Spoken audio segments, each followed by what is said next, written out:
মেহরুব এবার বেশ কড়া গলায় বলে, বড়দের সঙ্গে এ কেমন আচরণ শুনি? নুরি দীর্ঘশ্বাস ফেলে শান্ত গলায় বলে, আচ্ছা ঠিক আছে, দিচ্ছি। তারপর আলতো পায়ে এগিয়ে এলো মেহরুবের দিকে। মেহরুব সোফায় হেলান দিয়ে চোখ বন্ধ করলো, মাথাটা এলিয়ে দিল। নুরি খুব সাবধানে মেহরুবের মাথায় হাত রাখলো, কিন্তু ওরা তো কাছাকাছি আসতেই মেহরুবের নাকে এক অদ্ভুত মিষ্টি ঘ্রাণ ভেসে এলো। সে চোখ না খুলে জিজ্ঞাসা করলো, কি মেখেছিস রে গায়ে, এত সুন্দর ঘ্রাণ করছে?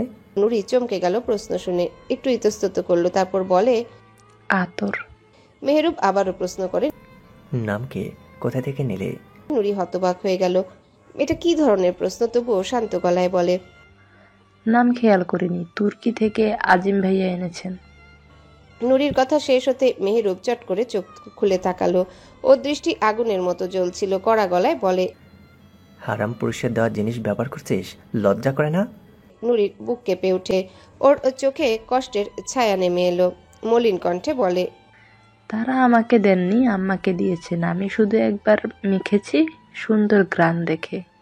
মেহরুব চোখ বন্ধ করে কঠিন কণ্ঠে বলে, এ প্রথম, তাই কিছু বললাম না। এরপর যদি দেখি কোনদিন কোনো হারাম পুরুষের দেওয়া কিছু নিয়েছিস, তো যে হাত দিয়ে নিবি সে হাত কেটে রেখে দেব। নুরির হৃদয় একরাশ রাগ জমে ওঠে, কিন্তু শান্ত স্বরে বলে, মেহরুব ভাই, আপনি চাচাতো ভাই, তাই অতটা অধিকার খাটায় না আমার উপর, যতটা দেখানোর চেষ্টা করছেন। মেহরুব চোখ বন্ধ রেখেই বলল, তোর ওপর যদি কারো সবচেয়ে বেশি অধিকার থাকে তাহলে সেটা আমার। এরপর যদি এমন কথা বলিস তাহলে আমার অধিকার আমি ঠায় ঠায় দেখিয়ে দেব। নুরি এক মুহূর্ত মেহরুবের মুখের দিকে তাকিয়ে রইল। ওর চোখে একরাশ প্রশ্ন জমেছিল, কিন্তু উত্তর খোঁজার শক্তি নেই, তাই চুপ করে গেল। রাত 11টা। মেহনুর শুয়ে আছে এহসানের বুকে, তবে আজ তার চোখে একটুও ঘুম নেই। ভেতরে এক অজানা অস্থিরতা, কিছুই ভালো লাগছে না। এরই মাঝে অনুভব করছে এহসানের শরীরের অস্বাভাবিক তাপমাত্রা। তার কপালটা ছুঁয়ে দেখে মেহনুর চমকে ওঠে। এহসানের শরীর এত গরম কেন? জ্বর আসবে নাকি? চিন্তিত হয়ে সে আস্তে করে এহসানের বুক থেকে মাথা তুলে কপালে হাত রাখে। নরম হাতের স্পর্শে এহসান ধীরে ধীরে চোখ মেলে তাকায়। মেহনুর স্পষ্ট বুঝতে পারে এহসানের জ্বর উঠেছে। সে আলতো করে কোমর থেকে এহসানের হাত সরাতে চায়, কিন্তু এহসান আরো শক্ত করে আঁকড়ে ধরে বলে, আমার বুকে শুয়ে থাক। মেহনুর ওর হাত সরাতে সরাতে বলে, ছাড়ুন, আমি জলপট্টি নিয়ে আসি। দেখুন কত জ্বর উঠেছে। এহসান ক্লান্ত চোখে তাকিয়ে বলে, না থাক, তোমার কষ্টের দরকার নেই, আমি ঠিক আছি। মেহনুর বিরক্ত হয়ে এক ঝটকায় নিজেকে ছাড়িয়ে নিয়ে বলে, সবসময় এত একরোখা কেন আপনি? ছাড়ুন, আমি জলপট্টি নিয়ে আসছি।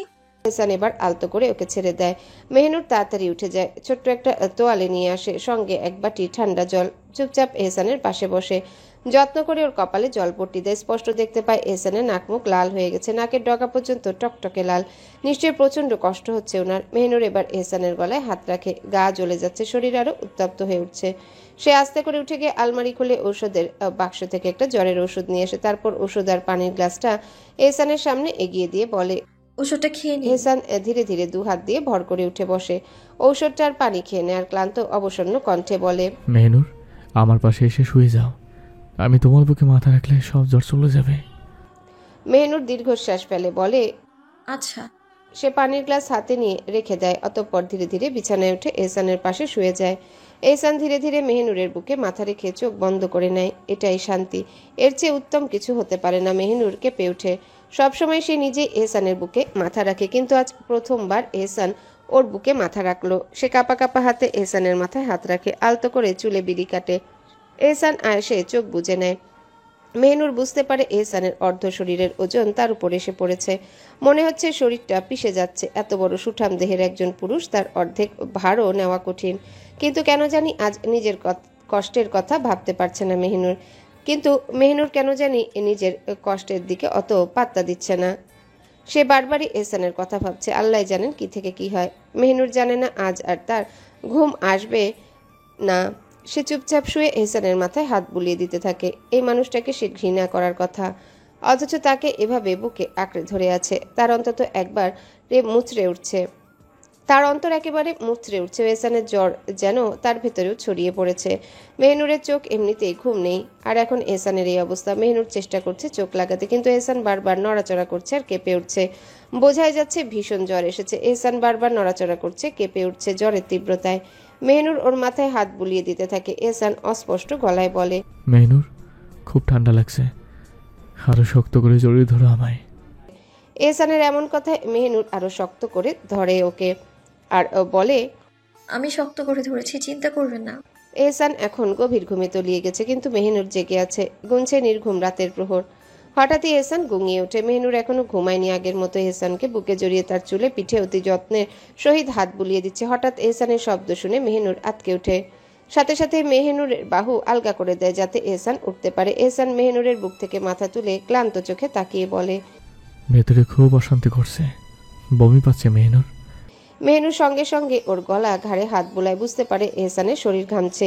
সে তাড়াতাড়ি কম্বল সরিয়ে দেয়। তারপর এহসানকে ধরে ওঠানোর চেষ্টা করে। এহসান নিজেই উঠে বসে, কারণ মেহনুরের পক্ষে সম্ভব নয় তাকে বসানো। মেহনুর অশান্ত গলায় বলে, আপনি বসুন, আমি আসছি। এই বলে বিছানা থেকে নেমে এক দৌড়ে গিয়ে বাথরুম থেকে একটা বালতি নিয়ে আসে। বিছানার পাশে এনে বালতি রেখে এহসানকে আগলে ধরে। বালতির দিকে উদ্দেশ্য এহসান যাতে বালতিতেই বমি করে। ঠিক তখনই এহসান ওর উপরই বমি করে দেয়, কিন্তু মেহনুর একটুও সরে যায় না, আর না ওর ঘৃণা লাগে। মেহনুর উল্টো অস্থির হয়ে ওঠে এহসানের এমন হঠাৎ এই অবস্থা দেখে। এহসান মেহনুরের সারা শরীর ভরিয়ে দিয়েছে বমি করে, কিন্তু মেহনুর এসব একটুও পাত্তা দিচ্ছে না। তার মাথাতেই আসছে না যে তার গায়ে বমি লেগেছে। তার মন কেবল কেঁদে উঠছে এহসানের এই কষ্ট দেখে। মেহনুর অস্থির হয়ে এহসানের পিঠে হাত বুলিয়ে দেয়, সান্ত্বনা দিয়ে বলে, ধীরে ধীরে আল্লাহর নাম নিন, সব ঠিক হয়ে যাবে, সহজ হবে, আল্লাহর নাম নিন। কিছুক্ষণ পর এহসান শান্ত হয়। মেহনুর টেবিল থেকে এক গ্লাস পানি নিয়ে ওর ঠোঁটে ঠেকিয়ে অশান্ত গলায় বলে, নিন, কুলি করুন। এহসান একবার চোখ তুলে মেহনুরের দিকে চেয়ে থাকে, তারপর মুখ কুলি করে পানি খেয়ে নেয়। মেহনুর অল্প পানি হাতে নিয়ে ওর সম্পূর্ণ মুখ মুছে দিয়ে অশান্ত গলায় বলে, আপনি বসুন, আমি আসছি। এহসান মাথা নাড়িয়ে ক্লান্ত শরীর বিছানায় এলিয়ে দেয়। মেহনুর তাকে সান্ত্বনা দিচ্ছে, অথচ সে নিজে অশান্ত হয়ে কাজকর্ম করছে। এহসান এই অবস্থায় মৃদু হাসে। মেহনুর এবার তাড়াতাড়ি বাথরুমে ঢুকে নিজের শরীর পরিষ্কার করে নেয়। তার একটুও কেন জানি ঘেন্না লাগছে না, তবে এই পরিস্থিতিতে তার মনে হচ্ছে এই মুহূর্তে সে একটা কাজই করতে চায়, এহসানের যত্ন নেওয়া। মেহনুর বাথরুম থেকে বেরিয়ে এসে তাড়াতাড়ি মেঝে পরিষ্কার করে নেয়। এরপর অস্থিরভাবে আলমারি খুলে একটা কালো কুর্তি টেনে নেয়, দ্রুত আবার বাথরুমে ঢুকে পড়ে। এহসান নিঃশব্দে সবকিছু খুঁটিয়ে খুঁটিয়ে দেখছে। তার নারী ঠিক কতটা অশান্ত হয়ে উঠেছে। একজন মুত্তাকি স্ত্রীর এক ক্ষুদ্র অংশের ভূমিকা পালন করছে সেই মুহূর্তে।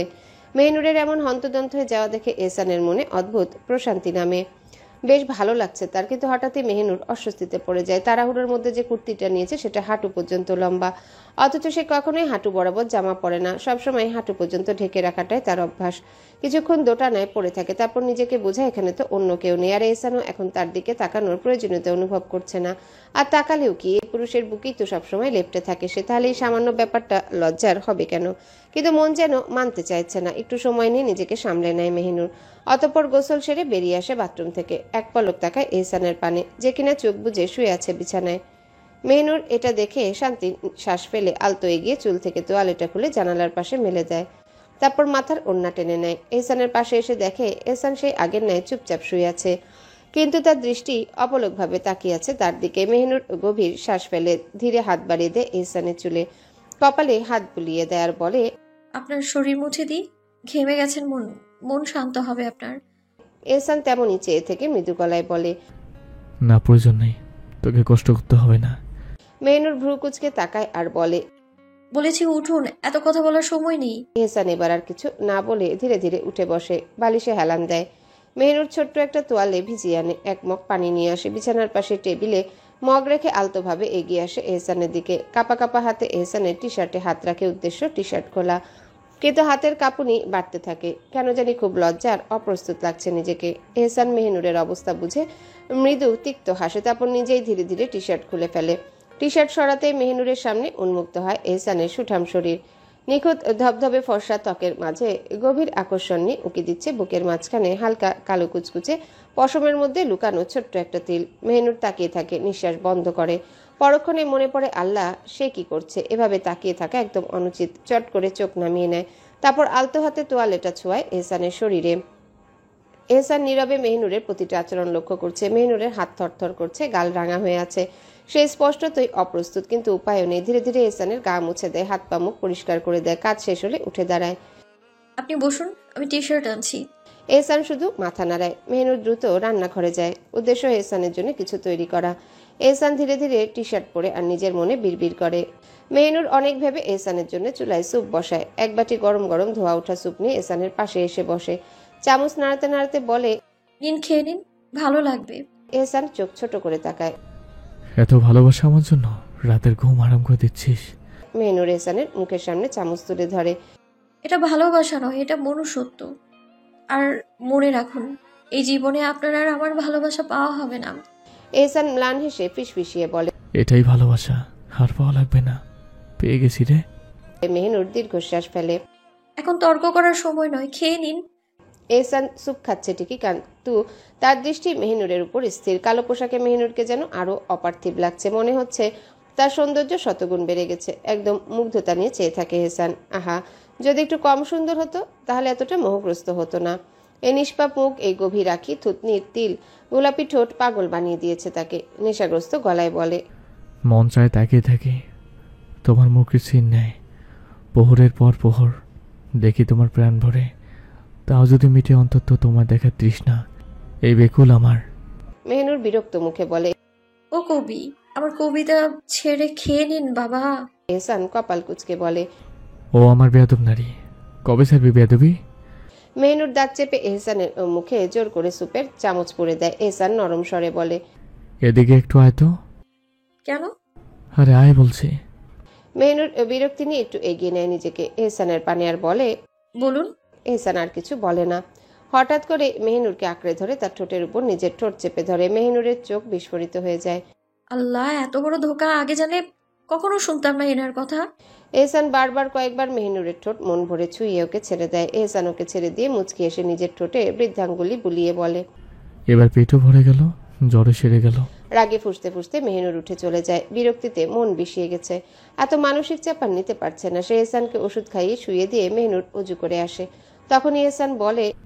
জান, মাথাটা টিপে দে, খুব ব্যথা করছে। মেহনুর একটু তাকিয়ে দেখে, তারপর নামাজের হিজাব জড়িয়ে নেয়। টেবিল থেকে কোরআন শরীফ তুলে নিয়ে এহসানের পাশে বসে। আমার কোলে মাথা রাখুন। এহসান দেরি করে না। আলগোছে নিজের মাথাখানা তুলে আপন নারীর কোলে রাখে এহসান। তার মাথা রাখতেই মেহনুর তার চুলে হাত বুলাতে থাকে আর অন্য হাতে কোরআন ধরে। তাউজ তাসমিয়া পড়ে অপ্রিয় পুরুষের জন্য প্রিয় সূরা মুলক শুরু করে। বদ্ধ পরিবেশে একটা ভ্যাবসা গন্ধ ভাসছে, যেন বাতাসও থমকে আছে। নিঃশ্বাস নেওয়া ভারী লাগছে। ঠান্ডা লোহার চেয়ারে দড়ি দিয়ে বাঁধা পড়ে বসে আছে এশা। হাত পা নড়াতে পারছে না। শরীর জুড়ে ব্যথা, মাথাটা ভারী লাগছে, যেন কয়েক ঘন্টা অবচেতন ছিল। চোখ মেলে ধীরে ধীরে সামনে তাকাতে সে দেখতে পায় এক চেনা মুখ। মেহরাজ। প্রথমে বুঝতে পারেনি, কয়েকবার চোখের পলক ফেলে, তারপর ঠিকই চিনে ফেলে। পাশে একজন কাজী দাঁড়িয়ে, আরেক পাশে মেহেরুব। শুক্রবার দিন মাদ্রাসায় আলেমরা একটা বৈঠক ডেকেছেন কিছু তাফসির করতে। এশাকেও যেতে হয়। মেহিনুরের যাওয়ার কথা ছিল, কিন্তু সে তো আর পারবে না যেতে। তাই এশা একাই এসেছে মাদ্রাসায়, কিন্তু মাদ্রাসায় আর পৌঁছাতে পারেনি। কয়েকজন নারী এসে তাকে জোর করে গাড়িতে তুলে নেয় ও মুখে কাপড় বেঁধে দেয়। আর এখন তার জ্ঞান ফিরে চোখ খুলে সামনে স্পষ্ট দেখতে পায় মেহেরাজকে। প্রথমে তো চিনতে পারছিল না, বার কয়েক তাকিয়ে ঠিকই আন্দাজ করে না এটা মেহেরাজ। এশা গুঙিয়ে ওঠে, অস্পষ্ট গলায় বলে। কি হয়েছে রে বাবা, আমায় তোমরা এখানে এত খাতির যত্ন করে বসিয়ে রেখেছো কেন? মেহেরাজ এশার গলা শুনে এশার পানে তাকিয়ে বলে, তোমায় বিয়ে করব বলে। এমন কথা শুনে এশার হুঁশ উড়ে যায়। থমকে গিয়ে এক পলক মেহেরাজের পানে তাকায়, ফের মেহেরুবের পানে তাকায় আর বলে, বাবা মেহরুব, তোমার ভাই সব কি বলছে? আমায় বিয়ে করবে মানে? মেহেরাজ এক চিলতে হেসে বলে, আমার বোনকে যেমন তোমার ভাই কলঙ্কিত করেছে, তোমাকেও আমি আজ থেকে পদে পদে কলঙ্কিত করব। ঈশা তালুকদার। এশা মেহেরাজের কথা শুনে ভয় পায় না, উল্টো তাচ্ছিল্যের হাসি দিয়ে বলে, স্বপ্ন দেখতে থাক বাবা মেহরাজ, তুই ঘুরে যাস না। এহসান তালুকদারের বোন আমি। মেহেরাজ কোনো কথা বলে না, চুপচাপ নিজের পিস্তল বের করে এশার কপালে ঠেকিয়ে বলে, মা, ঈশা বউ হবে একটু পর, তুমি আমার, তাই বাবাটার সাথে লাগিও না। এশা পিস্তল দেখে বেশ ঘাবড়ে যায়। যদি চালিয়ে দেয় মেহেরাজ এশাকে দেখতে পারছে না। দেখবে কি করে? সম্পূর্ণ সহি পর্দা করা। তবে বুঝতে পারছে এশা ঘাবড়ে গেছে। মেহেরাজ এটা বুঝতে পেরে কাজী সাহেবকে উদ্দেশ্য করে বলে, শুরু করুন। কাজী সাহেব বলেন, জি, শুরু করব। দেনমোহর কত দেব?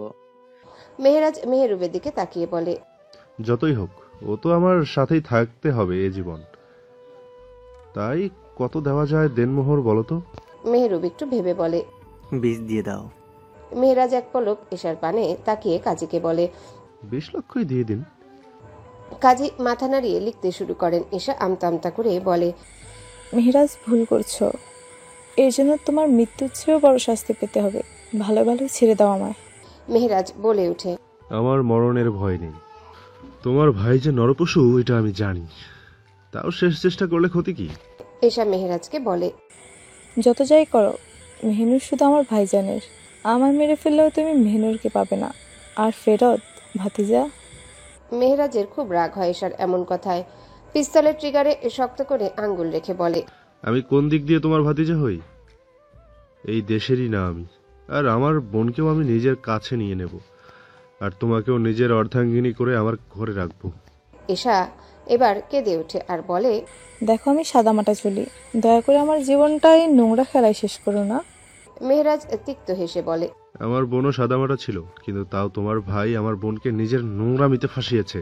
এশা কিছুটা চিৎকার করে বলে, আমার ভাইজান মেহনুরকে ভালোবাসে, তাই বিয়ে করেছো, কিন্তু তুমি এমন করছো কেন? শুধু প্রতিশোধ নিতে? ছি। মেহেরাজ বলে, সমস্যা কি? তোমার ভাই আমার বোনকে ভালোবেসে বিয়ে করেছে, আর তোমাকে বিয়ের পর ভালোবাসবো, হবে তো? এশা এত বিকৃত কথা শুনে চিৎকার করে বলে, আমি তোমাকে বিয়ে করব না, মরে গেলেও করব না। কাজী মেহেরাজকে একটা পেপার এগিয়ে দিয়ে বলেন। সই করুন উভয় জানে। মেহেরাজ পেপারটা হাতে নিয়ে একটু দেরি না করে বিসমিল্লাহ বলে সই করে দেয়। অতঃপর এশার দিকে এগিয়ে দিয়ে বলে, নাও, চুপচাপ সই করে নাও। এশা মেহেরাজের কথায় তাচ্ছিল্য করে বলে, স্বপ্ন দেখ বাবা তুই, এটা স্বপ্নেই সম্ভব। এই বাবা ডাক শুনে মেহেরাজের ভীষণ রাগ হয়।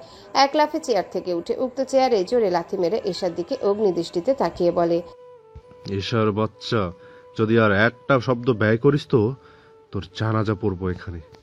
চুপচাপ সই করে নে, আর আমার বেগম হয়ে যা। মেহেরাজের এমন রাগ দেখে এশা ভয় পায় না, উল্টো তাচ্ছিল্য করে বলে, যা ইচ্ছে করে নে বাবা, আমি এটা করব না। মেহেরাজ নিজের পিস্তল বের করে বসে থাকা কাজীর মাথায় ধরে দাঁত চেপে বলে, যদি সই না করিস তো এটাও যাবে, সাথে তুইও। এশার ভয় লাগে, কারণ পুরুষ মানুষের বিশ্বাস নেই, কি থেকে কি করে ফেলে না জানি। নিজের জন্য ভয় লাগছে না, এশা কাজের জন্য ভয় লাগছে। এশা কাপা কাপা গলায় বলে, দাও। মেহেরাজ মেহরুবকে ইশারা করতেই মেহরুব মাটিতে পড়ে থাকা বিয়ের রেজিস্ট্রি পেপারটা এশার হাতে তুলে দেয়, সাথে একটা কলম। এশা সই করতে নেয়, কিন্তু ওর হাত কাঁপতে ভয়াবহ কাঁপতে থাকে। এশা কোনো রকমে কলম বসাতে পারছে না কাগজে।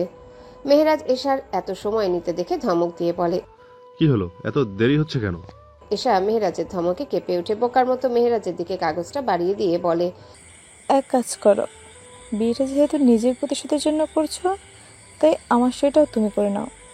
আমার হাত অবশ হয়ে গেছে, সই হচ্ছে না।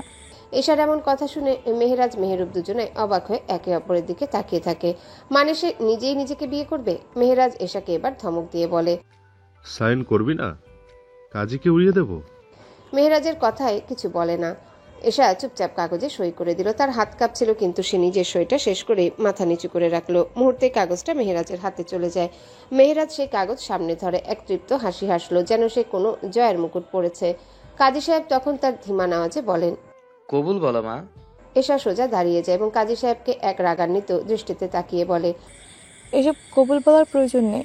ওর কাজ ছিল আমার বিয়ে করা, সে তো করে নিয়েছে, প্রতিশোধ পূর্ণ করে নিয়েছে। এশার কথা শুনে কাজী সাহেব কিছু বলার আগে মেহেরুবের দিকে তাকায় এবং রেগে গিয়ে বলে, এশা, এবার আমায় আমার বাড়ি যেতে দাও।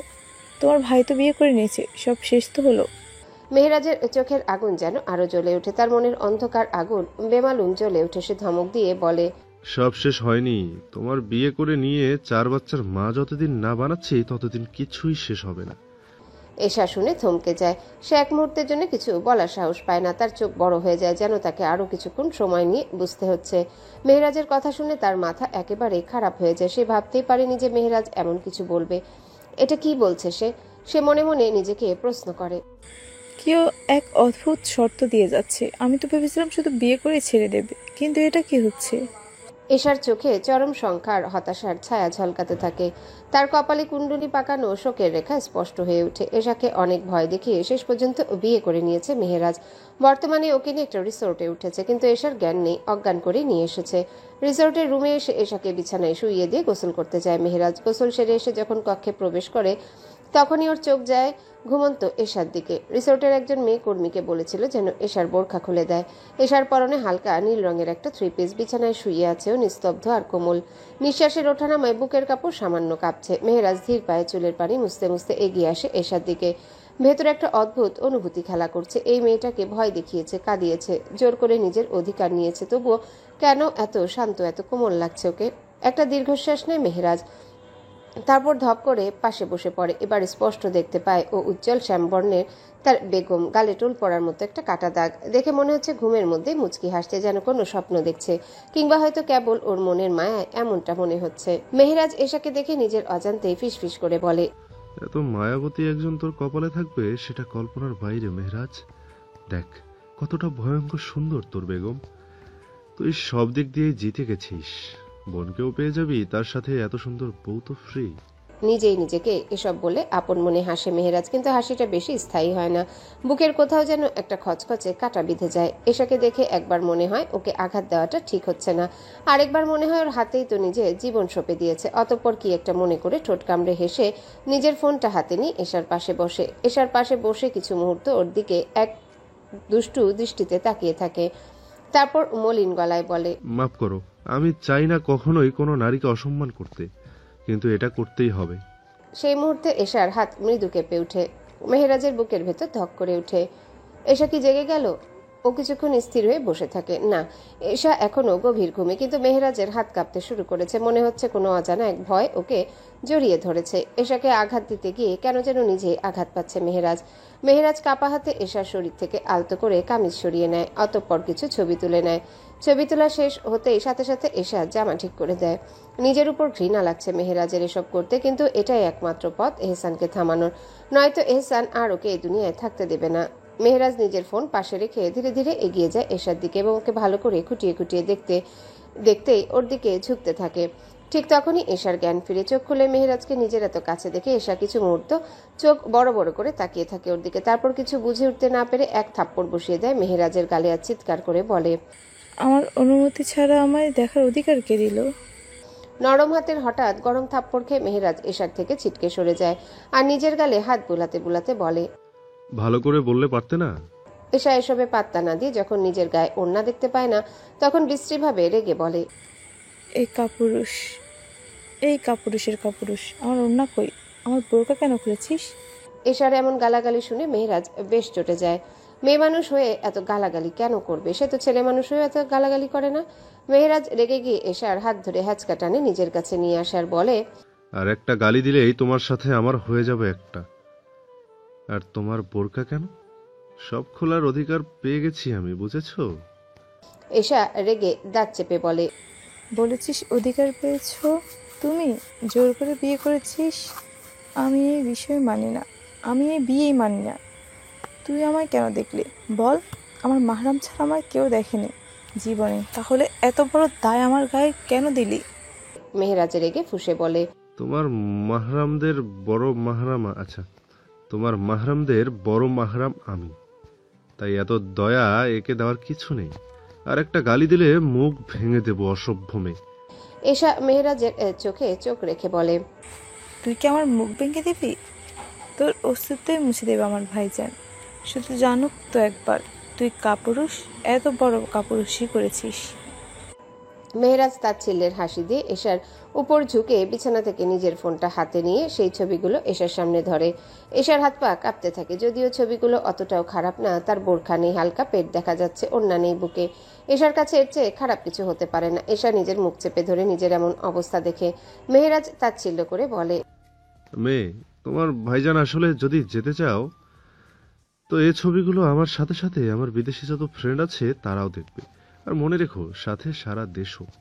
এশা নিজের মুখ চেপে চোখের পানি ছেড়ে দিয়ে শুধু হতভম্ব হয়ে একবার মেহেরাজের দিকে তাকায়, তো একবার নিজের ছবির দিকে। এশা আর ঠিক থাকতে পারে না, ডুকরে কেঁদে বলে, কি করে পারলে তুমি এমনটা করতে? তুমি কি একবারও ভাবনি আমার মতো তো তোমারও একটা বোন আছে, সে যদি এমন কিছু শিকার হতো তাহলে কেমন লাগতো? মেহেরাজের খুব খারাপ লাগে এশার এই অবস্থা দেখে। সে সত্যি এমন কিছু চায়নি, কিন্তু এশাকে নিজের করে নেওয়া, সাথে মেহনুরকে ফিরিয়ে নিতে এটা প্রয়োজন। মেহেরাজ এশাকে শান্ত গলায় বলে, তোমার ভাইজানের কাছ থেকে আমার বোন হয়তো এর চেয়েও ভয়ঙ্কর পরিস্থিতির শিকার হচ্ছে।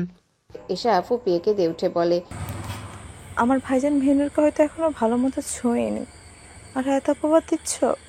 মেহেরাজ রেগে ফেটে পড়ে বলে, তুমি কি তাদের কক্ষে প্রবেশ করে তা দেখেছো যে এত সাফাই গাইছো? এশা কান্না করতে করতে দুপাশে মাথা নাড়াতে নাড়াতে দাঁত দিয়ে ঠোঁট চেপে কান্না আটকানোর চেষ্টা করে বলে, মেহনুরের কাপড় বদলানোর প্রয়োজন হলে ভাই সবসময় আমায় নিয়ে যেত, আমিই বদলে দিতাম। এসব কিছুই ভাইজান তোমার বোনের সাথে করেনি, সে তো যত্নের চেয়েও যত্নে রেখেছে। মেহেরাজ চমকে গিয়ে বলে, তাহলে আমার বোন তোমার ভাইয়ের বাচ্চার মা হলো কিভাবে? এশা চোখের জল মুছে মাথা নাড়িয়ে বলে, এসব মিথ্যা, এসব কিচ্ছু হয়নি। মেহনুর আমায় সব বলে, সব মিথ্যা। এই বলে এশা নিজের কপাল চাপড়ে কেঁদে ওঠে। এশা চোখের জল মুছে মাথা নাড়িয়ে বলে, এই বলে এশা নিজের কপাল চাপড়ে কেঁদে ওঠে। অন্যের বোনকে তার ভাইজান জোর করে বিয়ে করেছিল, আর আজ একই ঘটনা তার সঙ্গে আরো নির্মমভাবে ঘটল। তার শ্লীলতাহানি অবধি হয়ে গেল। এশাকে এমন অবস্থায় কাঁদতে দেখে মেহেরাজ ওকে বুঝিয়ে বলতে নেয়। দেখো তুমি যতটা খারাপ। আর কিছু বলতে পারে না মেহেরাজ, সাথে সাথে তার গালে আরেকটি থাপ্পড় পড়ে যায় এশার নরম হাতের। এশা দাঁত চেপে চিৎকার করে বলে, ভাইজান তোদের এমনি এমনি কাপুরুষ বলে না, তোদের আমলেই তোদের কাপুরুষ বলে। কাপুরুষের দল, লজ্জা করে না এমন নিজ কাজ করতে? এর সাথে আমি মেরে ফেল, এটা ভালো হবে। তাও আমার ইজ্জত নিয়ে খেলিস না। মেহেরাজ এবার রেগে গিয়ে এশার দুই বাহু শক্ত করে ধরে বলে, তোমায় মারবো না, তোমার সারা জীবন রেখে দেব, আর গোটা জীবন তোমার ইজ্জতের অধিকার হয়ে বাঁচবো। এশার রাগে ঘৃণায় গা জ্বলে উঠছে। সে নিজেকে ছাড়ানোর চেষ্টা করে চিৎকার করে বলে, আমার ছবি না, বলে দিলাম, ছাড় বলছি, ছাড়। মেহেরাজ দাঁত চেপে এশার বাহু আরো শক্ত করে ধরে, একটানে নিজের মুখের সামনে নিয়ে এসে এশার চোখে চোখ রেখে বলে, তোমায় শুধু ছুবই না, তোমার সঙ্গে কিছু আলাদা মুহূর্তও কাটাবো আজ এত রাতেই। এশা তালুকদার। এশার শরীর রাগে কাঁপতে থাকে, ঠোঁট চোখ মুখ সবকিছু রাগে ঝলসে যেতে থাকে। এশা কাঁপতে কাঁপতে বলে, এসবের সাহস করিস না, নয়তো অকালে অপ্রস্তুতভাবে প্রাণ দিবি। মেহেরাজ এসবে পাত্তা দেয় না, উল্টো নিজের ঠোঁট ডুবিয়ে দেয় এশার কাঁপতে থাকা ঠোঁটে, আর তার স্বাদ নিতে থাকে।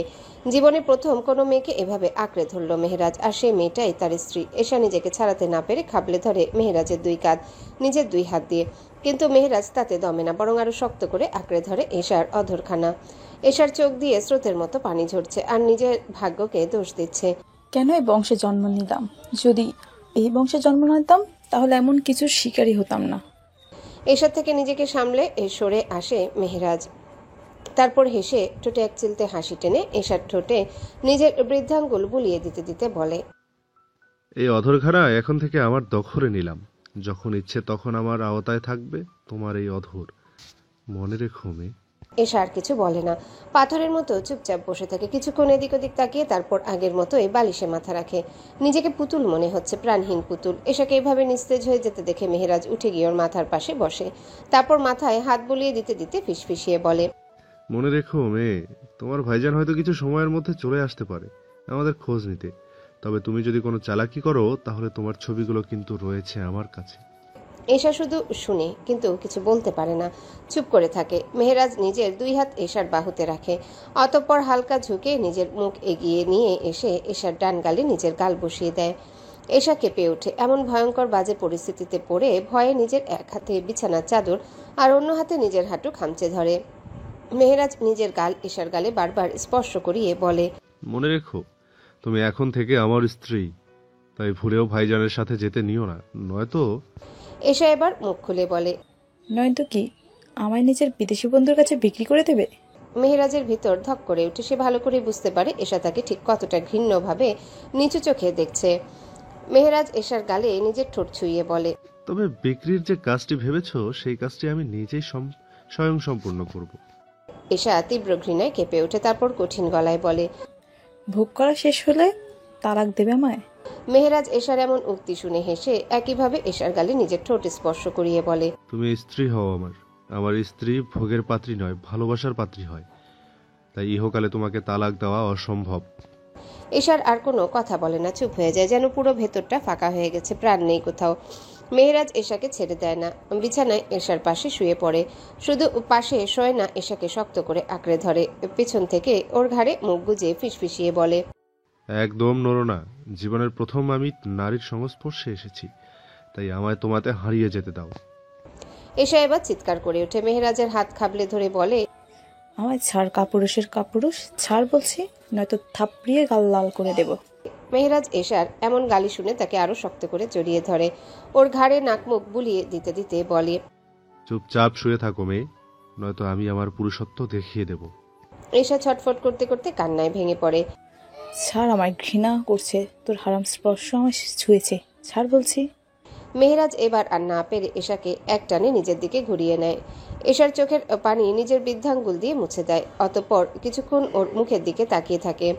হঠাৎই এশার বুকে মাথা গুজে দেয় মেহেরাজ। এশা মেহেরাজকে নিজের থেকে ছাড়ানোর জন্য ছটফট করে, কিন্তু মেহেরাজ তাকে আরো শক্ত করে ধরে রাখে। এশা চিৎকার করে মেহেরাজকে নিজের থেকে সরিয়ে নিতে চায়, কিন্তু তা সম্ভব হয় না। মেহেরাজ আরো শক্ত করে ওকে জড়িয়ে ধরে ফিসফিসিয়ে বলে, বউ, এমন করো না, তোমার বুকেই তো আমার শেষ ঠাঁই। অন্যদিকে মেহনুর রান্নাঘরে ব্যস্ত। এহসান ঘুমিয়ে আছে, তার জ্বর কিছুটা কমেছে, তবে এখনো পুরোপুরি সেরে ওঠেনি, তাই আজ কাজে যায়নি। মেহনুর আস্তে আস্তে কক্ষে প্রবেশ করে। এহসানের প্রশান্ত মুখ দেখে বোঝা যায় সে গভীর ঘুমে তলিয়ে আছে। নিঃশব্দে বিছানার কাছে এগিয়ে যায় মেহনুর। বালিশের পাশ থেকে ধীরে ধীরে হাত বাড়িয়ে এহসানের ফোনটি তুলে নেয়। ভেতরে এক অজানা ভয় কাজ করছে, কিন্তু তা সত্ত্বেও হাত কাঁপতে কাঁপতে ফোনের লক খুলে ফেলে। এহসান এত গভীর ঘুমে আছে যে কিছুই টের পায় না। ফোন হাতে নিয়ে মেহনুর রান্নাঘরে ফিরে আসে, বুক ধকধক করছে। দেরি না করে দ্রুত মেহরুবকে ফোন দেয়। সে ভেবেছিল হয়তো কিছুটা স্বস্তি পাবে, কিন্তু মেহরুব যা বলল তাতে যেন দম বন্ধ হয়ে গেল। বুকের ভেতর এক অজানা শূন্যতা নেমে এলো। মেহরুব স্পষ্ট বলে দেয়, এশাকে বড় ভাইজান বিয়ে করেছে। এই বাক্যে যেন পায়ের নিচের মাটি সরে গেল। মেহনুর কিছুতেই মেনে নিতে পারছে না কত ভয়ঙ্কর মৃত্যু দেবে এহসান মেহেরাজকে। এহসান যদি জানতে পারে তাহলে কি করবে আল্লাহ জানেন। আর বেচারি এশার সাথেই বা কি ঘটলো? জোর করে বিয়ে করা মানে কতটা যন্ত্রণা, কতটা নিঃস্ব হয়ে যায় একজন মানুষ, কতটা ঘৃণা জমে যায় অন্তরের গহীনে, মেহনুর খুব ভালো করেই জানে। কিন্তু এখন বড় প্রশ্ন, এহসান কি বাঁচিয়ে রাখবে মেহেরাজকে যদি সত্যটা জানতে পারে?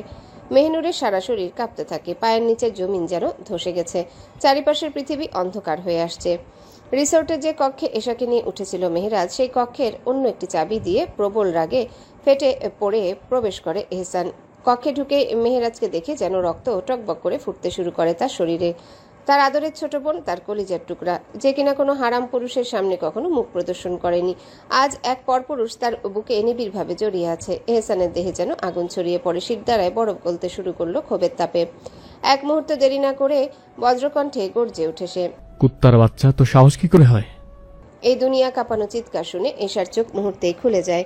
সেও যেন তন্দ্রা থেকে বেরিয়ে আসে, যদিও পুরোপুরি জেগে উঠতে পারছে না। চোখের পাতা ভারী লাগছে, মাথাটা দুলছে, ঠিক যেন ঘোরের মধ্যে আছে। তার নিজের ইচ্ছেতে চোখ বন্ধ হয়নি, বরং তাকে জোর করে এই অবস্থায় রাখা হয়েছে। তার দেহ অবশ, কারণ তাকে অজ্ঞান করে রাখা হয়েছিল। তবু এই চিৎকারে সে কিছুটা সম্বিত ফিরে পেল। অন্যদিকে মেহেরাজ তখনও এশার বুকে মাথা রেখে চোখ বন্ধ করে আছে, কিন্তু সে জেগে আছে, সব শুনছে, সব বুঝছে, তবু সে নড়ছে না, কিছু বলছেও না, বরং আরো শক্ত করে জড়িয়ে ধরেছে এশাকে, যেন মৃত্যুর আগ মুহূর্ত পর্যন্ত তাকে ছাড়বে না। এহসান মুহূর্তের জন্য থমকে গেলেও তাতে কিছু যায় আসে না। সে কি বেঁচে থাকতে অন্য কোনো হারাম পুরুষ তার বোনের শরীর স্পর্শ করবে? অসম্ভব। ঘৃণা, ক্ষোভ আর ঘৃণার বিস্ফোরণে মেহেরাজের দিকে ঝাঁপিয়ে পড়ে এহসান। নিজের শক্তিশালী বাহুতে মেহেরাজের ঘাড় চেপে ধরে একটানে বের করে আনলো এশার শরীর থেকে। এশা ছিটকে গিয়ে কাঁপতে লাগে। সে ভয়ে কাঁপছে না, কাঁপছে আতঙ্কে। এহসান যদি সত্যি মেহেরাজকে মেরে ফেলে, সে জানে মেহেরাজ খারাপ নয়। মেহেরাজ এসব করেছে নিজের বোনের জন্য, শুধু মেহনুরের জন্য। সে জানে মেহনুরের দুই ভাই নিজেদের বোনের জন্য কতটা পাগল, কতটা উন্মাদ হতে পারে। এহসান রাগের জ্বালায় অগ্নিশর্মা হয়ে আছে। সে এক ঝটকায় মেহেরাজকে ছিটকে সরিয়ে দিল, তারপর এশার দিকে তাকিয়ে দেখে তার গায়ে ওড়না নেই। তাই রাগ তখন চরমে পৌঁছে যায়। নিজের শরীর থেকে চাদর খুলে এক ঝটকায় এশার গায়ে জড়িয়ে নেয়। তারপর রক্তাভ চোখে মেহেরাজের দিকে তাকিয়ে গর্জে উঠে বলে, তুই আমার কলিজায় হাত দিস? এই সাহস পেলি কোথায় তুই? এবার আর সহ্য করতে পারল না এহসান, মেহেরাজের দিকে তেড়ে যেতে নিল। ঠিক তখনই এশা পাগলের মতো কাঁদতে কাঁদতে তার কোমর জড়িয়ে ধরে। এশা বিছানায় বসে কাঁদতে কাঁদতে নিজের শেষ শক্তি দিয়ে এহসানের কোমর জড়িয়ে ধরে বলে, ভাইজান, আল্লাহর ওয়াস্তে ওকে ছেড়ে দাও, ও খারাপ কিছু করেনি, নিজের বোনের জন্যই এসব করেছে। দয়া করে এমন কিছু করো না যাতে তোমার মেহনুর তোমায় চিরকাল ঘৃণা করে। মেহেরাজ বিস্মিত হয়ে গেল। এই মেয়ে, এটা কি বলছে? সে কি সত্যি তার জন্য প্রাণপণ আকুতি জানাচ্ছে? এহসানও থমকে গেল, কিন্তু এত সহজে শান্ত হওয়া মানুষ সে নয়। সে এশার হাত সরিয়ে দিয়ে বিছানায় বসে এশার সামনে, তারপর এশার মাথা নিজের বুকে চেপে ধরে গভীর আদুরে গলায় বলল, কাঁদিস না, তোর ভাইজান এখনো বেঁচে আছে। বল, তোর সাথে কিছু খারাপ করেছে? বল, তোর ভাইজান আছে তোর জন্য।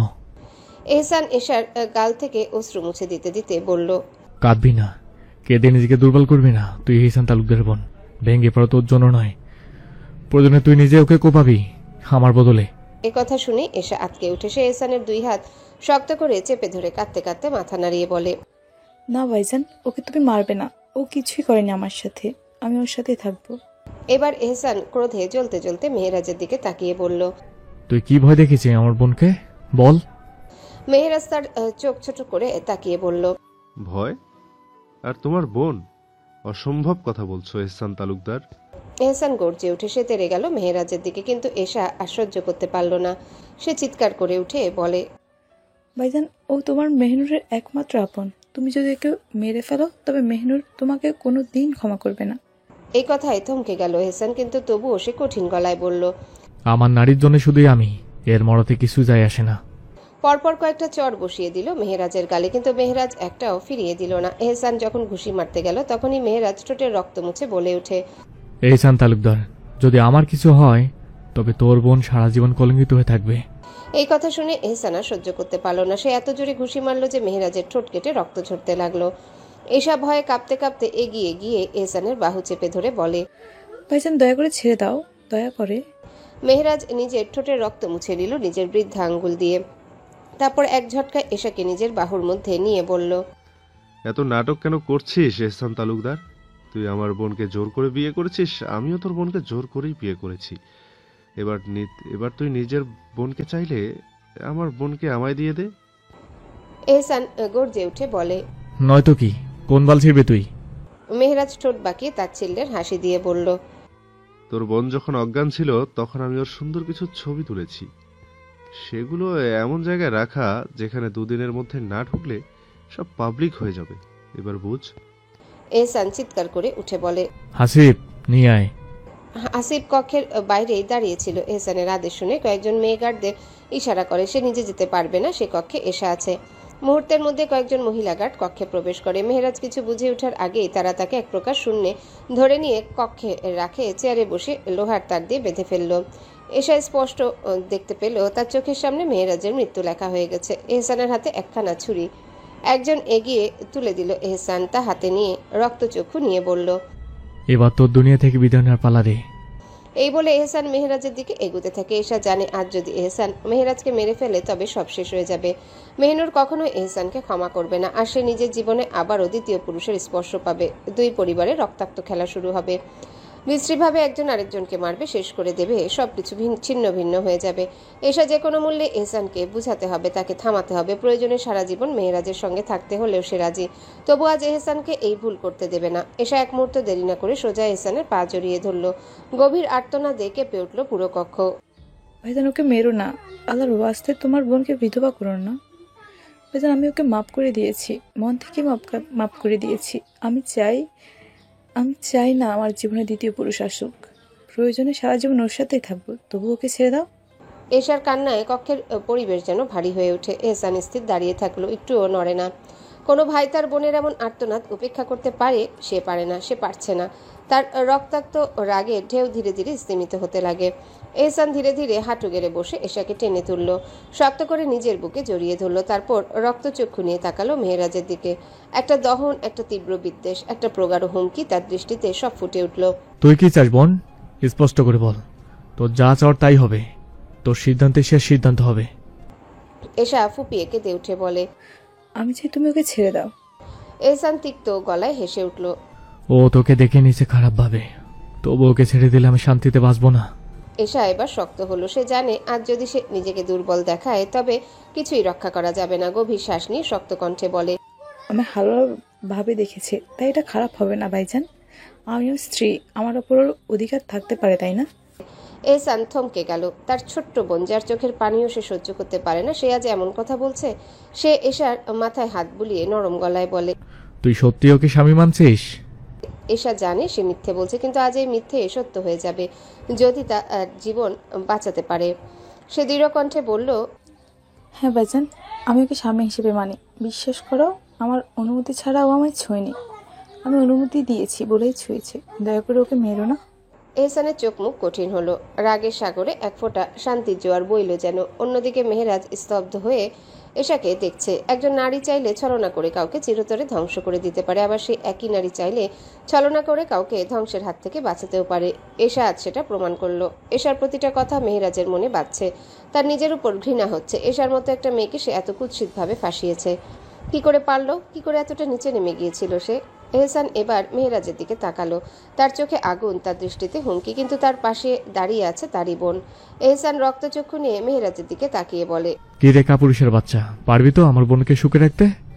মেহেরাজ চমকে উঠল, কিন্তু নিজেকে দ্রুত সামলে নিয়ে আগের মতোই গম্ভীর কণ্ঠে বলল, তোমার বোনকে সামলানোর ক্ষমতা আমার আছে, তাই নিশ্চিন্তে ওকে আমার হাতে তুলে দাও। এহসান গভীর শ্বাস নিল। তার মুখে কিছুই বলার ছিল না, কিন্তু তার দৃষ্টি একটা কথাই বলছিল, যদি একটুও কষ্ট দিস তবে তোকে শেষ করে দেব। মেহেরাজ চুপচাপ বসে থাকে। এশা এহসানের বুক থেকে মাথা তুলে এক পলক তাকায়, একবার এহসানের দিকে, একবার মেহেরাজের দিকে।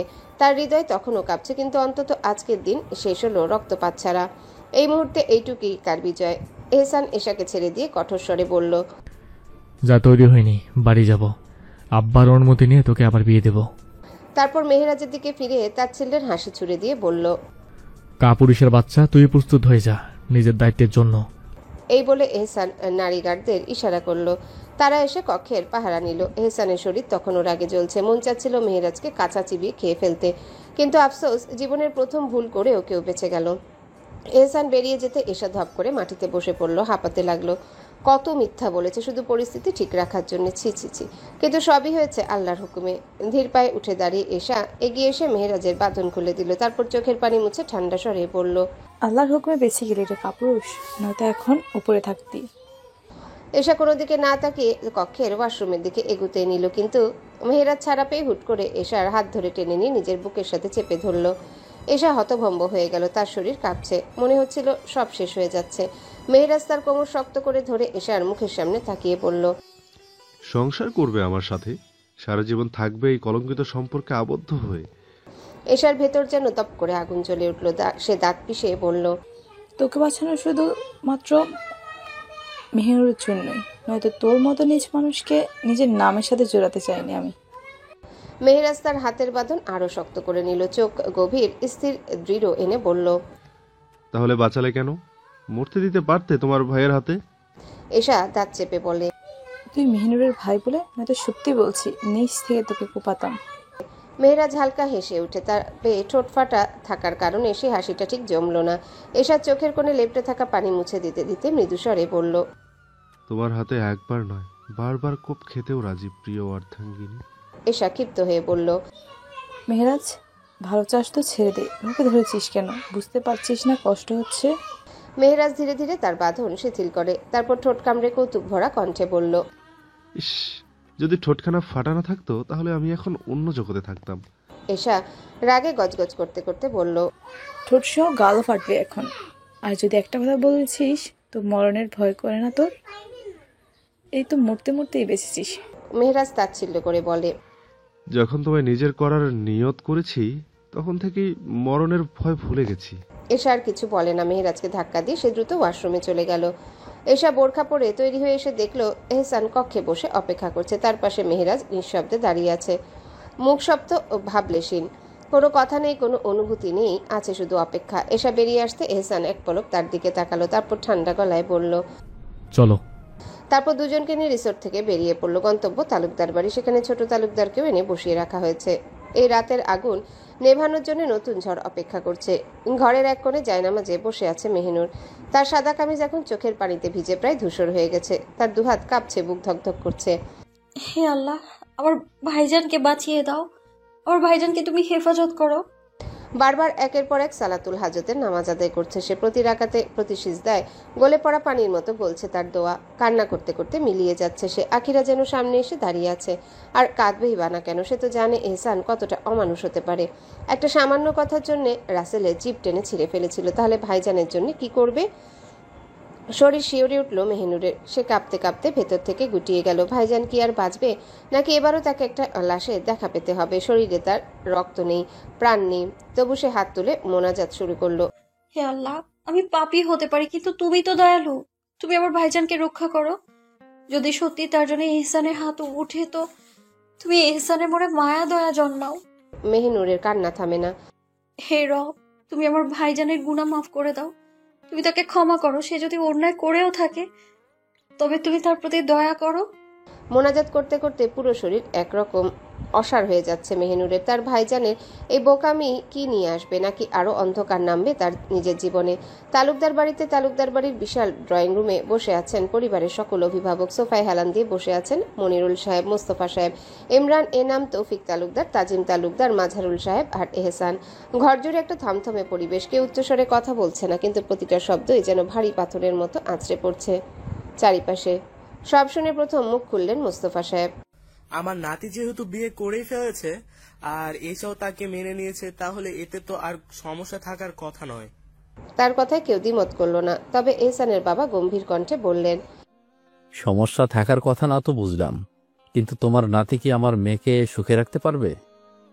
তাকে তার প্রাপ্য সম্মান দিতে পারবে? এবার মুখ খুললেন মাঝারুল সাহেব। কেন পারবে না? আপনি তো জানেন আমরা তালুকদাররা যতটা হিংস্র হই না কেন, নিজেদের অর্ধাঙ্গিনীর ক্ষেত্রে ততটাই কোমল।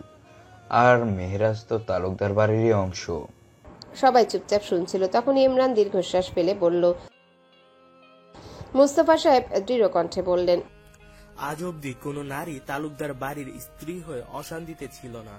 আর এসার জন্য যদি আলাদা কিছু হয়, তবে আমি কথা দিচ্ছি এসা মেহরাজের স্ত্রী হয়ে যাবে, সারা জীবন শান্তিতেই থাকবে, যদি আল্লাহর হুকুম হয়, ইনশাআল্লাহ। সবাই একটু নড়ে চড়ে বসলো। এবার মনিরুল সাহেব বললেন, তাহলে আর দেরি কেন? আবার বিয়ের ব্যবস্থা হোক।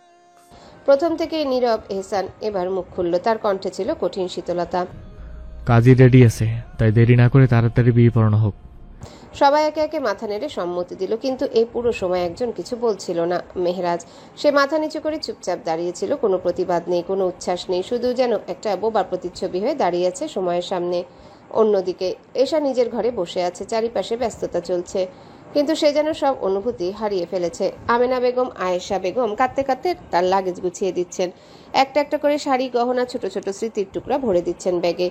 কিন্তু তাদের চোখের পানি কিছুতেই বাদ মানছে না। কিভাবে এমন হলো এত হুট করে? তাদের প্রিয় বোনটা এত তাড়াতাড়ি চলে যাবে? আনিসা বেগমও নিজের ঘোমটা দিয়ে মুখ চাপা দিয়ে বসে আছেন। তার কলিজার টুকরা মেয়ে আজ এভাবে চলে যাবে, তাও এভাবে কি করে সহ্য করবেন তিনি? কিন্তু এশা, সে তো কিছুই বলছে না। সে তো একদম পাথর হয়ে গেছে। সে কারো দিকে তাকাচ্ছে না। তার নিজেরই তো অভিযোগ করার সুযোগ নেই। সে নিজেই তো সব মেনে নিয়েছে, নিজের হাতেই সব শেষ করে দিয়েছে। এই জীবন সে কিভাবে কাটাবে? নতুন জীবনের পথে পা রাখার আগে কেন যেন মনে হচ্ছে সবকিছু শেষ হয়ে গেছে। কোনো অভিযোগ করার রাস্তাও রাখেনি, নিজ হাতে এসব গুছিয়ে নিয়েছে। নুরি নিজের কক্ষে ব্যস্ত, কিন্তু হঠাৎ ওর ভাই সামি এসে খবর দেয়, ছোট আপ্পি, ছোট ভাইজান বলছে ওনার জন্য লুঙ্গি, টি শার্ট আর মেসাক নিয়ে যাইতে পুকুরে। এই কথা বলেই সে ছোট্ট পায়ের তাল দিয়ে দৌড়ে চলে যায়, যেন ওর কাজ শেষ। নুরির বুকের ভেতর ধক করে ওঠে। এদিকে চারিপাশে যেন ঝড় বয়ে যাচ্ছে। সবাই জেনে গেছে এশাকে মেহরাজ বিয়ে করে নিয়েছে। এই নিয়ে ঘরের বাতাসও যেন ভারী হয়ে উঠেছে। চিন্তার ভারে দম বন্ধ হয়ে আসছে নুরির। এবার কার রক্তে কে গোসল করবে কে জানে। তবে জনাবের আদেশ তো আদেশই। নুরি একটু বিরক্ত নয়, ধীর পায়ে নিজ কক্ষ থেকে বেরিয়ে যায়। মেহরুবের কক্ষে প্রবেশ করে একখানা লুঙ্গি, একটা টি শার্ট আর মিসওয়াক হাতে নেয়। তারপর পুকুর ঘাটের উদ্দেশ্যে পা বাড়ায়। পুকুর ঘাটে এসে দেখে মেহরুব বৈঠকখানায় বসে আছে। এক দৃষ্টিতে তাকিয়ে আছেন পুকুরের স্থির জলে। মনে হচ্ছে কোনো গভীর চিন্তায় নিমগ্ন। নুরি সামনের দিকে এগিয়ে দাঁড়ায়, অতঃপর মাটির দিকে দৃষ্টি নামিয়ে নরম স্বরে বলে, এই নিন ভাইজান। তবে সে মেহরুবের দিকে তাকায় না, কেননা মেহরুবের গায়ে তখন কেবল লুঙ্গি। যদি ওই দৃশ্য সে আগেও দেখেছে, তবু কেন যেন আজও লজ্জা শিহরণ বয়ে যায় সারা শরীরে। মেহরুব হাত বাড়িয়ে মিসওয়াক নিয়ে নেয়, তবে টি শার্ট আর লুঙ্গির জন্য বলে, এগুলো তোর কাছে রাখ। নুরি বিস্মিত হয়, মুখ খুলে তাকায় মেহরুবের দিকে আর বলে, এইখানে রেখে যাই। মেহরুব দাঁড়িয়ে গিয়ে নরম কণ্ঠে বলে, কেন চলে যাবি?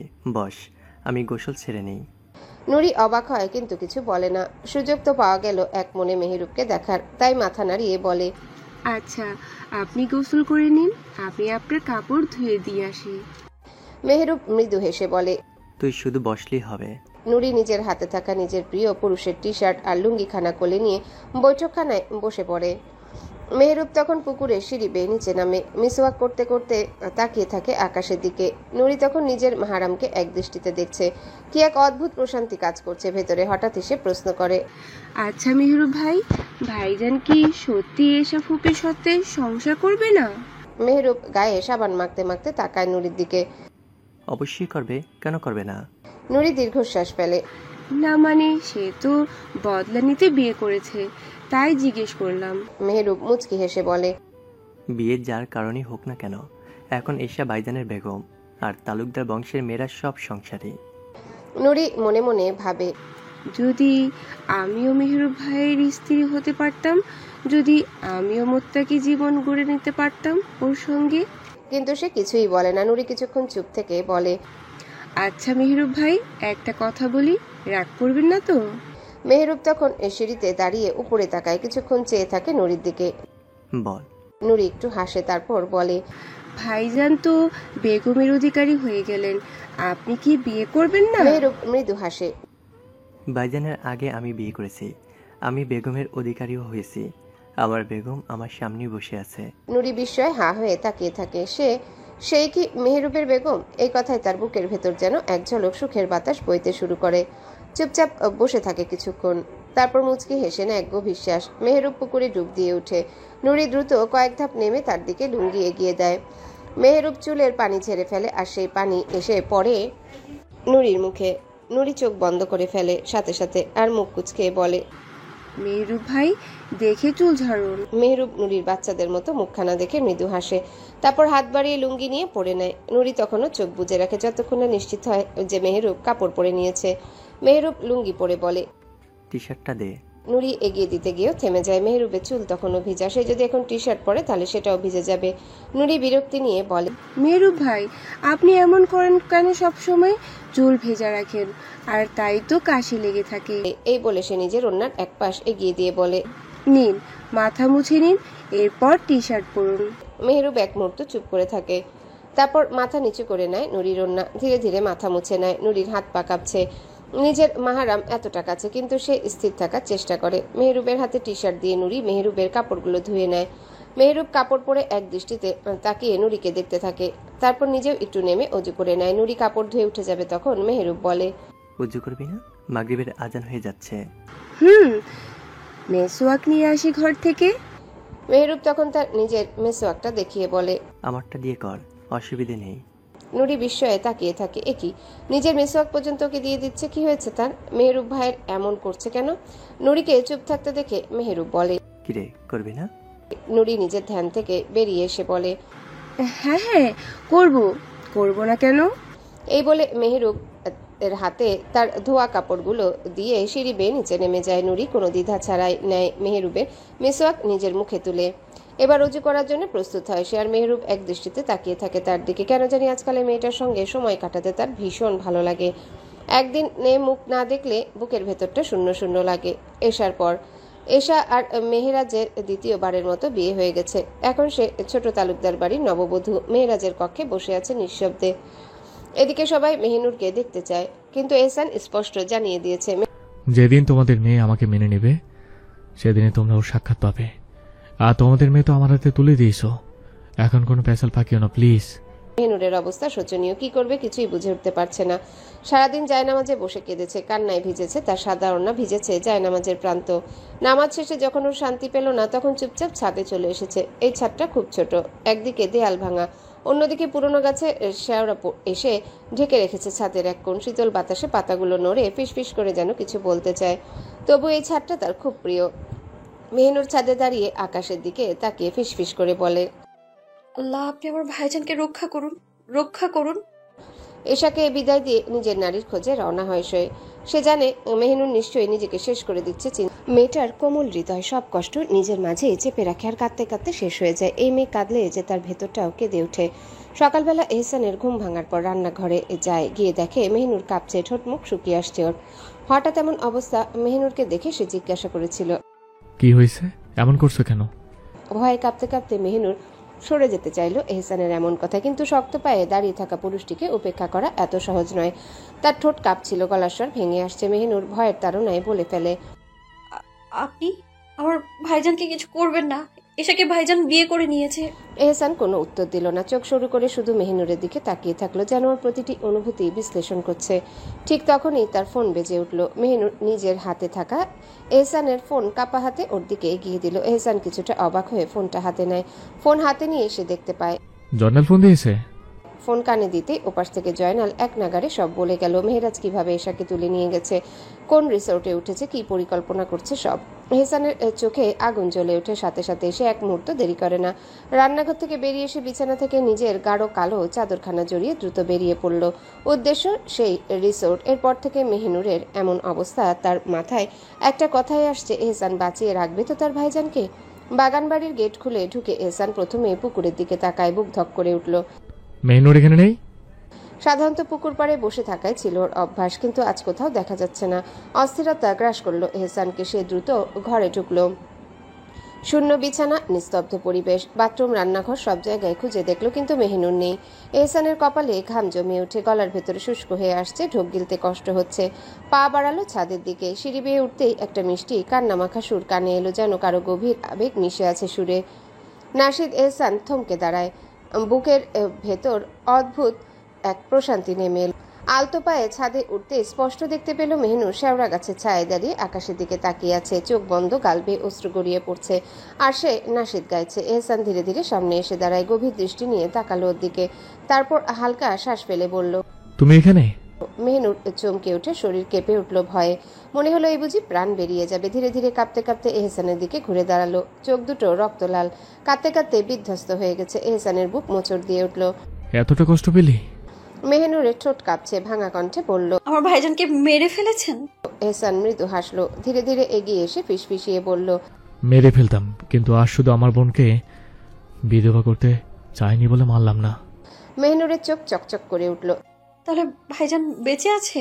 এহসান ওর কোমরের কাছে হাত রেখে আরো কাছে টেনে নিল, গভীর দৃষ্টিতে তাকিয়ে বলল, হ্যাঁ বেঁচে আছে, নতুন করে বিয়ে দিয়ে এলাম তোমার ভাই আর আমার বোনের।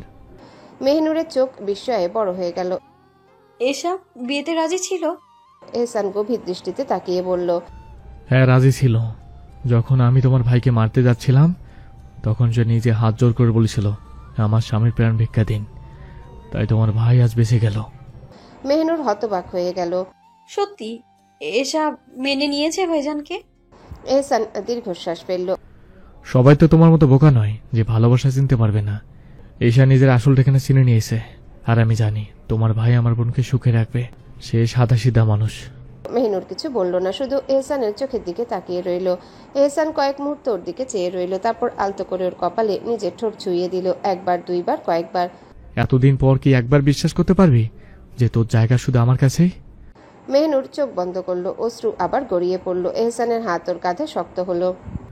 আর কিছু না হোক, এই চোখের কান্না আমি আর দেখতে চাই না, এবার শান্ত হ।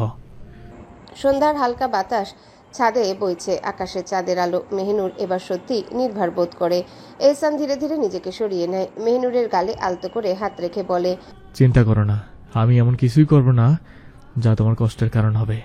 মেহনুর এহসানের হাত নিজের হাতে চেপে ধরে মৃদু কণ্ঠে বলে, সত্যি করবেন না তো? এহসান মৃদু হেসে বলে, সেটা পরিস্থিতি বুঝে। মেহনুর এহসানের পানে তাকিয়ে বলে, আচ্ছা সত্যি আপনি আমায় ভালোবাসেন? এহসান মৃদু হেসে বলে, তোমার প্রতি আমার ভালোবাসা এতটা ভয়ঙ্কর গহীন যে সেই গহীনে আমার ভয়ঙ্কর পাপও হাটকে পড়ে গেছে। মেহনুর শুধু নিরলস চোখে তাকিয়ে থাকে এহসানের পানে। এহসান কোনো কথা বলে না, শুধু নীরবে মেহনুরকে নিজের বুকের মধ্যে টেনে নেয়, যেন তার স্পর্শে সমস্ত আশ্বাস লুকিয়ে আছে। অতঃপর এক মুহূর্ত দ্বিধা না করে মেহনুরকে কোলে তুলে নেয়। মেহনুর নির্বিকার দৃষ্টিতে এহসানের পানে তাকিয়ে থাকে। ওর প্রতিটা শিরা উপশিরায় স্নিগ্ধ ভালোবাসার ঢেউ বয়ে যাচ্ছে। তার ভাইজান বেঁচে আছে, আবার সে নিজেও স্বামীর ভালোবাসা পেয়ে গেছে, এটাই তো পরম পাওয়া। মেহনুর মনে মনে আল্লাহর দরবারে লাখো কোটি শুকরিয়া আদায় করে। এহসান মেহনুরকে ঘরে এনে নামিয়ে দিয়ে আদেশের সুরে বলে, যাও খাবার নিয়ে এসো। মেহনুর রান্না করেই রেখেছে, কাঁদতে কাঁদতে রান্না করেছে, কারণ জানে এহসান আসা মাত্রই খাবার চাইবে, যদি না থাকে হাজারো অসভ্য কথা বলবে, তাই আগেভাগে সব তৈরি করে রেখেছে। রান্নাঘরে গিয়ে প্লেটে খাবার তুলে নিয়ে আসে সে। এদিকে এহসান ফ্রেশ হয়ে এসে ক্লান্ত দেহ নিয়ে বিছানায় বসে। শরীরে জ্বর, তবু দিনভর দৌড়ঝাঁপের পর এখন একটু প্রশান্তি লাগছে। মেহনুর ধীরে ধীরে খাবার নিয়ে এসে এহসানের সামনে বসে আর খাবার তুলে ধরে এহসানের মুখের সামনে। এক হাতে ফোন ঘাটছে এহসান, অন্য হাতে বেগমের হাত থেকে খাবার নিচ্ছে। খাবার তোলার সময় কাচের চুরির টুংটাং শব্দ ঘরে এক নরম আবহ তৈরি করছে, যা এহসানের মনকে অদ্ভুত এক প্রশান্তিতে ভরিয়ে দিচ্ছে। হঠাৎ এহসান হেসে বলে, মেহনুর চলো, আজ আমরা আমাদের বাসরটা সম্পূর্ণ করে নেই। আগে এমন কথা শুনে মেহনুরের চোখ বড় বড় করে তাকায়। মুহূর্তেই তার গলা রাঙা হয়ে ওঠে, চোখে মুখে লজ্জার ছাপ স্পষ্ট, দাঁত চেপে বলে, স্বপ্ন আর বাস্তব এক নয়, তাই স্বপ্নের কথা স্বপ্নেই বলুন, বাস্তবে নয়।